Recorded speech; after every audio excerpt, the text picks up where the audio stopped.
Once again welcome back to code news. तो इस video में डिस्कस करने वाला हूँ 2D एरे के बारे में। तो इसके ऊपर कोई भी क्वेश्चन सॉल्व करने से पहले तुम्हें एक चीज़ बहुत ही अच्छे से क्लियर होना चाहिए। तो वो है रो और कॉलम का कॉन्सेप्ट। तो ये एक मैट्रिक्स है, तुम देख भी सकते हो, इसे मैट्रिक्स ही कहते हैं, इसमें कोई कंफ्यूजन नहीं होना चाहिए। तो ये जो ऐसे इस डायरेक्शन में जा रहा है ना, तो इसको हम लोग रो कहते हैं। ये रो 1 है और ये रो 2 है और ये रो 3 है। इतना तो तुम दिमाग में डाल लो। और ये बहुत ही बेसिक कॉन्सेप्ट है यार, लेकिन तुम्हें समझ में भी आता है, लेकिन फिर भी लोग कंफ्यूज रहते हैं, पता नहीं क्यों। मैं भी कंफ्यूज रहता हूँ ऐसी बात नहीं है। तो ये जो है ना, इसको कॉलम कहते हैं।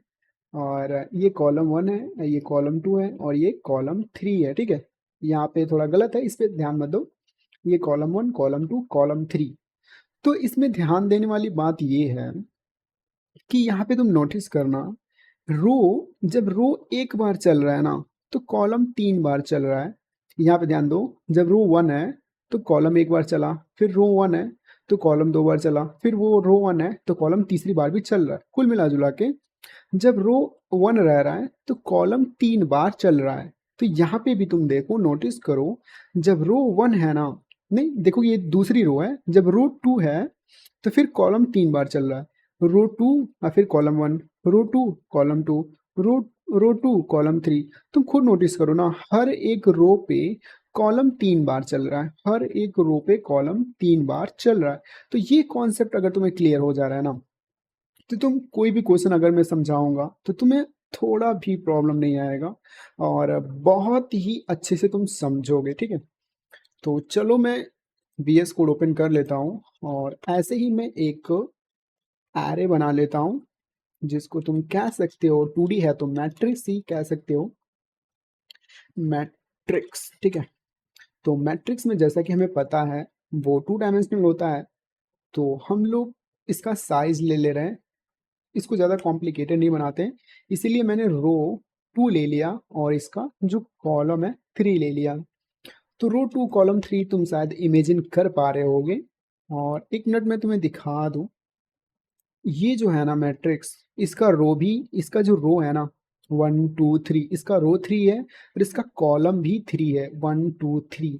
लेकिन अगर रो 2 रहता है तो सिर्फ इतना एज्यूम करो कि रो 2 रहेगा और कॉलम 3 रहेगा। तो यही मैं बात कर रहा हूँ, रो 2 कॉलम 3। ठीक है, तो चलो फिर से कोड पे आते हैं और इससे तुम यही चीज इमेजिन करना कि वही चीज हो रहा है। ठीक है, लेकिन इसमें एक चीज समझने वाली और बात है, वो चीज मैं बताने वाली बात तो नहीं है, लेकिन फिर भी मैं समझाना चाह रहा हूँ क्योंकि मेरा मन है। तो इसको हम लोग साइज कहते हैं, तुम्हें तो पता है कि इसको हम लोग साइज कहते हैं। लेकिन ये दो कहने का क्या मतलब है? दो कहने का मतलब ये है कि जो बॉक्स बनेगा ना, मतलब कोई भी वैल्यू को स्टोर करने के लिए बॉक्स बनेगा, वो दो बनेगा, इसमें कोई और वैल्यू स्टोर हो जाएगा, इसमें कोई और वैल्यू स्टोर हो जाएगा। लेकिन अगर 3 रहता है, यहाँ पे अगर 3 रहता है तो यहाँ पे 3 वैल्यू स्टोर हो जाएगा। ठीक है, इसमें कोई और वैल्यू स्टोर, जैसे कि 3 हो गया, इसमें 4 हो गया, इसमें 5 हो गया, तो ऐसा मतलब बन जाएगा। ठीक है, तो ऐसा ये साइज को काउंट करना, ये एरे नहीं है, मतलब ये साइज, मतलब ये समझो कि ये कंप्लीटली एरे है और इसके अंदर मतलब 3 वैल्यू स्टोर हो सकता है। अगर यहाँ पे 3 लिखा हुआ है तो, अगर 2 लिखा हुआ है तो यहाँ पे 2 वैल्यू स्टोर हो सकता है, ये बात है। लेकिन मैं क्यों समझा रहा हूँ इसको? मैं समझा इसलिए रहा हूँ कि यहाँ पे जो इंडेक्स है 0 से स्टार्ट हो रहा है ना भाई, यहाँ पे 0 फिर 1 फिर 2, इसको तुम 1 2 3 कहोगे तो कंफ्यूज हो जाओगे ना, इसलिए तो इसको कहो ये 0 से स्टार्ट हो रहा है, 0 1 2। तो ये कॉन्सेप्ट है, तो ये चीज तुम समझ पा रहे होगे। अगर नहीं भी समझ पा रहे हो तो कोई दिक्कत की बात नहीं है यार। ये वैसे भी जो 2D मैट्रिक्स है या फिर 3D मैट्रिक्स है, 3 डायमेंशन है, बहुत ही कम यूज होता है। तो चलो समझते हैं, और इसमें पहले से ही मैं कोई वैल्यू स्टोर कर ले रहा हूँ और मैं 2D मैट्रिक्स बना ले रहा हूँ। तो मैंने पहले से ही लिख के रखा था और मैं उसको टाइप नहीं करना चाह रहा था, इसलिए मैं सोचा कि यहाँ पे पेस्ट कर दूँ, कॉपी पेस्ट। ठीक है, एंड ये 2D तुम देख भी रहे होगे कि ये 2D मैट्रिक्स है और यहाँ पे मतलब दो रो है, रो 1 रो 2, ये कॉलम 1 कॉलम 2 कॉलम 3। ठीक है, 2D मैट्रिक्स है। और ऐसा मैंने क्यों किया? क्योंकि यहाँ पे मैंने वैसा ही बना रखा है कि 2 रो होगा और 3 कॉलम होगा। तो सेम चीज़ है, और इसी चीज़ को हम लोग क्या करेंगे, इसी चीज़ को हम लोग प्रिंट कराएंगे, इसी वैल्यू को फेच करेंगे, निकालेंगे और प्रिंट कराएंगे। चलो निकालते हैं। तो तुम खुद देखो कि यहाँ पे एक रो भी है और एक कॉलम भी है, तो हमें 2 लूप लगाना पड़ेगा। तो चलो लूप लगाते हैं 2। एक तो हम लोग स्टार्ट कर देंगे, इसको मैं 0 से स्टार्ट कर दे रहा हूँ एंड यहाँ पे 1 मिनट में इसको चेंज कर लूँ। मैंने आई लिख दिया था, सो वो गलत हो जाएगा, that's why. printf and percentage D, क्योंकि इंटीजर है तो परसेंटेज डी लिख रहा हूँ, इसमें कोई कंफ्यूजन नहीं होना चाहिए। और तुम्हें पता है कि मैट्रिक्स के वैल्यू को फेच करने के लिए हम लोग क्या लिखते हैं, इसको मुझे बताने की ज़रूरत नहीं है, अभी एक्सप्लेन करूंगा, अभी तुम टेंशन मत लो। ऐसा नहीं है कि मैं बताऊंगा नहीं, टोटली नहीं बताऊंगा, सब कुछ बताऊंगा, अभी तो इतना ज़्यादा टेंशन मत लो। तो यहाँ पे देखो, जो ये ऊपर वाला लूप है ना, ये जो ऊपर वाला लूप है ये रो के लिए काम करेगा, और ये जो नीचे वाला है ना ये कॉलम के लिए काम करेगा। ध्यान रखना ये बात, ये जो ऊपर वाला है ना ये एक बार चलेगा, मतलब ये तो रो के लिए है, तो जब रो के लिए है ही तो ये एक बार चलेगा। तो ये कितनी बारी चलेगा, 3 बारी चलेगा।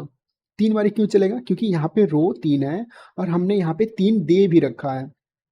अब तुम सोच रहे हो, तुम कंफ्यूज हो रहे होगे, यहाँ पे देखो कि इसका साइज 3 है, तो ये कितनी बारी चलेगा, ये कितना ये वैल्यू स्टोर कर सकता है, 3 वैल्यू स्टोर कर सकता है। अभी मैं कुछ देर पहले हमें समझाया था, 3 वैल्यू स्टोर कर सकता है, और इसको मैंने 0 से 3 तक भेजा है। तो सबसे पहले पहला जो नंबर होगा 0, 0 फिर 1 फिर 2, तो ये भी तो 3 हो गया ना। फिर से काउंट करो, 0 1 2, तो 0 1 2 ये भी तो 3 ही हो रहा है ना, तो परफेक्ट मैच हो जा रहा है इससे। और यहाँ पे भी तुम देखो 0 से स्टार्ट हो रहा है, 0 एंड 1, 0 एंड 1 दोनों मिला के 2 हो गया कि नहीं, तो यहाँ पे 2 हो गया। इसको तुम चाह रहे हो, कंफ्यूजन नहीं करना चाह रहे हो, तो इसको 1 करके यहाँ पे 3 कर सकते हो। मतलब तुम्हें बस 2 बार लूप चलाना है, ऊपर वाले को और नीचे वाले को 3 बार लूप चलाना है। कुल मिला जुला कॉन्सेप्ट यही है। यहाँ पे तुम 10 लिख दो, फिर भी यहाँ पे तुम्हें 14 लिखना पड़ेगा, यहाँ पे 20 लिख दो, फिर भी तुम्हें कुछ मतलब कि 2 बार आगे ही लिखना पड़ेगा। तुम्हारा मेन मोटिव ये है ना कि ऊपर वाले को तुम्हें 2 बार ही चलाना है और नीचे वाले को तुम्हें 3 बार चलाना है, क्योंकि इसका जो साइज हमने 2 और 3 दे रखा है। बस बस भाई, इससे ज़्यादा कुछ है ही नहीं, बस यही है तुम्हारा कॉन्सेप्ट। और इसकी वैल्यू को फेच करने के लिए हमने क्या करा, हमने लगाया परसेंटेज डी, और यहाँ पे मैट्रिक्स आई, यहाँ पे ये इसकी वैल्यू को, मतलब ये रो वाले की वैल्यू को फेच करेगा और ये जे वाले की वैल्यू को फेच करेगा। तो इसको मैं क्या करूँगा, पहले एग्जीक्यूट करूँगा ताकि तुम्हें दिखाऊं कि क्या ये प्रिंट कर रहा है, फिर देखना, ठीक है। नोटिस करना, तो इसने क्या करा, इसने सब कुछ तो सही सही प्रिंट करा, लेकिन इसने एक ही लाइन में प्रिंट कर दिया। तो हमें चाहिए कि अलग लाइन में प्रिंट करे, तो हम बहुत लोग क्या करेंगे कि यहाँ पे प्रिंट लाइन कर देंगे। लेकिन एक चीज़ बात बताओ कि ये रो के बाद ये तो एक बार ये ऊपर वाला चल रहा है जो कि रो के लिए डेडिकेटेड है, एक बार चल रहा है, और उसके बाद ये 3 बार ही चल रहा है। रुको मैं तुम्हें दिखा दूं, 1 मिनट, कंफ्यूजन में थोड़ा भी नहीं करना चाहता, इसलिए मैं तुम्हें दिखा दूं। मतलब ये जो रो एक बार ही चलेगा ना, तो कॉलम 3 बार ही चलेगा। तो जैसे ही रो एक बार चल रहा है, कॉलम 3 बार चल जा रहा है, उसके बाद ना हम लोग नेक्स्ट लाइन प्रिंट करेंगे। समझ रहे हो ना, फिर से मैं एक्सप्लेन कर रहा हूँ कि रो एक बार चलेगा, कॉलम 3 बारी चल चुका रहेगा, उसके बाद ना हम लोग नेक्स्ट लाइन प्रिंट करेंगे। तो वही चीज़ मैं समझा रहा हूँ। तो चलो मैं नेक्स्ट लाइन प्रिंट कर दे रहा हूँ, इसलिए हम लोग यहाँ पे नेक्स्ट लाइन नहीं प्रिंट करते हैं, हम लोग प्रिंट करते हैं यहाँ पे नेक्स्ट लाइन। और नेक्स्ट लाइन के लिए हम लोग क्या करते हैं, 1 मिनट 1 मिनट, ये क्यों मैं क्या करने लग जाता हूँ यार, कभी कभी मैं क्या ही टाइप करने लग जाता हूँ, एंड दैट्स व्हाई। तो यहाँ पे देखो कि हमने जैसे ही रो एक बारी चला और ये 3 बारी चल चुका, उसके बाद से हमने क्या करा, नेक्स्ट लाइन प्रिंट कर दिया। इसमें कोई कंफ्यूजन नहीं है, मैंने बार बार समझा रहा हूँ यही बात, कोई कंफ्यूजन नहीं रखना, ठीक है। और इसको मैंने क्या किया, प्रिंट। हम तो देखना ये अच्छे से प्रिंट कर रहा है भाई, ये अच्छे से प्रिंट कर रहा है चीज़ों को, ये अच्छे से प्रिंट कर रहा है। पहला 1 2 3 एक लाइन में, मतलब कि एक रो में, और ये दूसरे रो में इसने अच्छे से प्रिंट कर दिया चीज़ों को, ठीक है। और यहाँ पे देखना थोड़ा गैप नहीं दिख रहा है, तो गैप तुम यहाँ से देख सकते हो, ठीक है। और मैं इसको क्या कर रहा हूँ, प्रिंट करा ले रहा हूँ फिर से। अब तुम देखना पूरा गैप अच्छे से दिख रहा है। और तुम्हारे कॉन्सेप्ट को मैं और भी अच्छे से क्लियर करना चाह रहा हूँ। अच्छा एक बात बताओ, उसको मुझे ओपन कर लेने दो, कि अगर रो एक बार चल रहा है तो ये 3 बारी चल गया। अब जब रो दूसरी बारी चल रहा है तब ये फिर 3 बारी चल जा रहा है। लेकिन अगर रो को मैं एक ही बारी चलाऊं, दूसरी बारी चलने ही ना दूं, फिर तो ये इतना ही प्रिंट करके छोड़ देगा ना, इतना ही प्रिंट करके वो छोड़ देगा। चलो देखते भी हैं, इसको देखेंगे ना तभी तो सीखेंगे।